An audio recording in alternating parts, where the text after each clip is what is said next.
Doctor Who, The Voyage of the Damned. Once again, the Doctor found himself hopelessly lost within the labyrinth of time and space. The TARDIS, a magnificent blue box, groaned and wheezed as it materialized in the far reaches of distant space. The Doctor, a figure of timeless elegance, stood hunched over the controls, his nimble fingers dancing across the intricate dials. Romana, his ever-curious companion, observed the mesmerizing pulsations of the TARDIS with a mix of wonder and trepidation. In the ethereal glow of the time capsule's interior, the Doctor's piercing eyes gleamed with a mischievous spark. "We seem to have found ourselves on the outer rim of the Altair sector," he announced, his voice resonating with a mix of excitement and perplexity. "The TARDIS monitors have also detected a ship." "What ship?" Romana asked, her eyes reflecting the shimmering lights of the TARDIS console. "It would appear to be the HMS Prometheus." "But that can't be true," muttered the Doctor, his expressive features furrowed in thought. "The TARDIS data states the Prometheus was destroyed several years into its mission. A distress call was made, but no survivors and no rescue mission was ever launched. I think we need to investigate this further." With a symphony of groans, the TARDIS materialized inside the dark, abandoned corridors of the HMS Prometheus. The Doctor stepped out, his tall frame towering over his companion, Romana.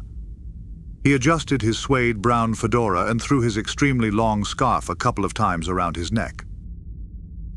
Romana, with her charming features and sharp wit, followed the Doctor closely as they ventured into the silent corridors of the mining ship. The HMS Prometheus, once a vessel of human ambition, now lay silent and forgotten in the vastness of space. The air hung heavy with the scent of abandonment, and the only sound was the distant hum of the ship's systems. As they explored, the ship revealed its secrets. Vast networks of gardens and hydroponic farms sprawled across abandoned decks, providing a surreal juxtaposition of life within the desolation. The Doctor couldn't help but marvel at the ship's self-sufficiency. Herds of carefully bred animals, thriving ecosystems, and advanced technology humming with a mysterious energy. Despite its abandoned appearance, the ship buzzed with life. Ghoulishly humanoid figures moved about in eerie synchrony. Their movements, devoid of life's vibrancy, hinted at a macabre transformation. They seemed unperturbed by the Doctor's presence and simply moved around him whenever they encountered one. The Doctor, though accustomed to the strange and the otherworldly, couldn't help but shiver at the unsettling scene. "What happened on this ship?" Romana whispered, her voice carrying a note of unease.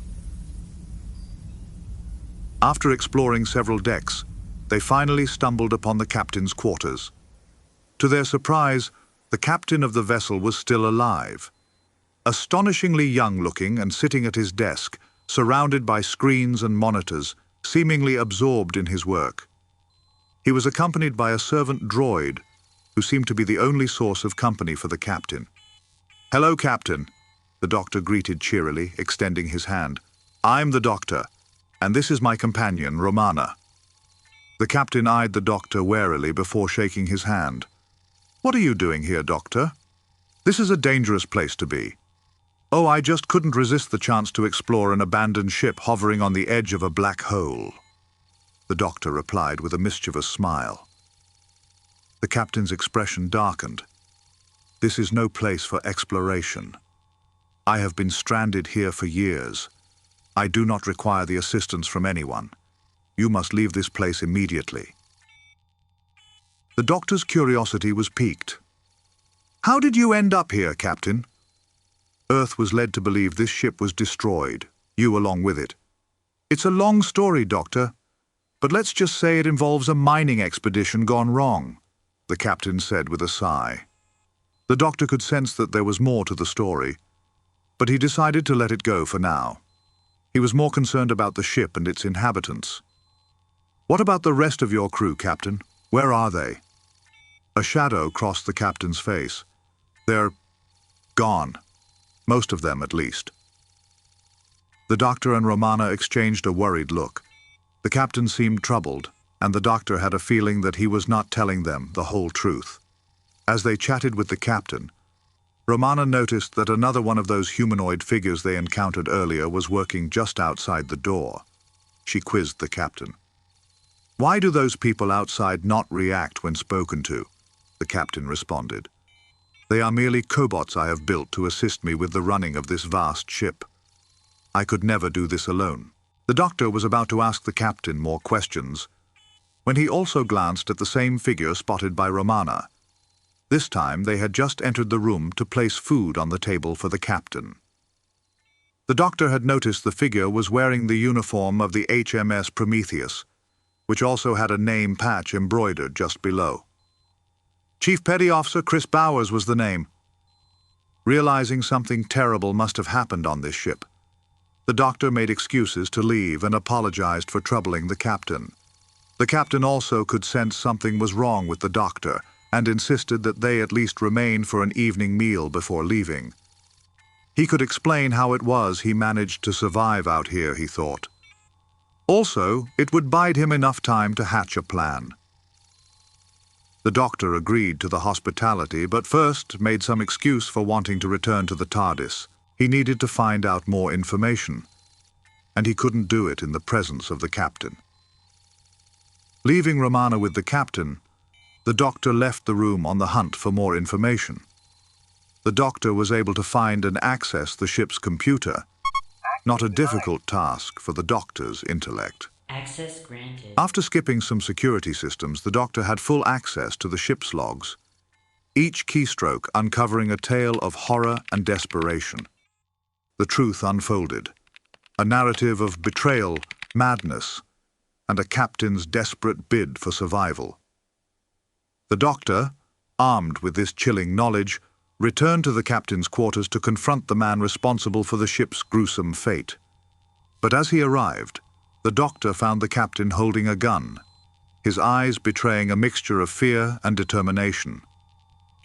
"I knew you would find out, Doctor," said the captain with a sinister grin. "It doesn't matter now. I found a way to keep the ship stable, building a stability drive that will ensure the Prometheus can remain on the edge of a black hole indefinitely, and I can't have anyone else discovering my secret." A desperate struggle ensued, the tension thickening with each passing moment. The doctor, with a burst of ingenuity, managed to disarm the captain. Fleeing, they encountered the captain's droid, a formidable creation blocking their only exit. With a trusty zap from the doctor's sonic screwdriver, the android collapsed like a marionette, whose strings had been abruptly cut. The EMP pulse from the sonic screwdriver had rendered the droid incapable. As they ran back to the TARDIS, the doctor felt the weight of responsibility pressing upon him. Accessing the ship's main computer again, he disabled the Prometheus's stability drive, ensuring its inevitable descent into the black hole. This decision, though necessary, weighed heavily on the Time Lord's conscience. As the TARDIS soared through the time vortex, the doctor couldn't shake off the lingering sense of dread that clung to the abandoned ship. He made a mental note to keep an eye on the black hole's dangerous pull, a cosmic reminder of the tragedy that had unfolded. Reflecting on the harrowing adventure, the doctor couldn't help but feel a twinge of guilt for the lost crew, their souls forever bound to a mechanical existence.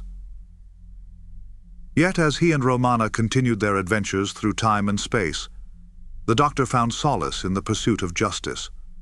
With his trusty TARDIS and Romana by his side, he resolved to face the unknown, armed with the knowledge that the journey, no matter how perilous, held the promise of uncovering truth and making right what had gone horribly wrong.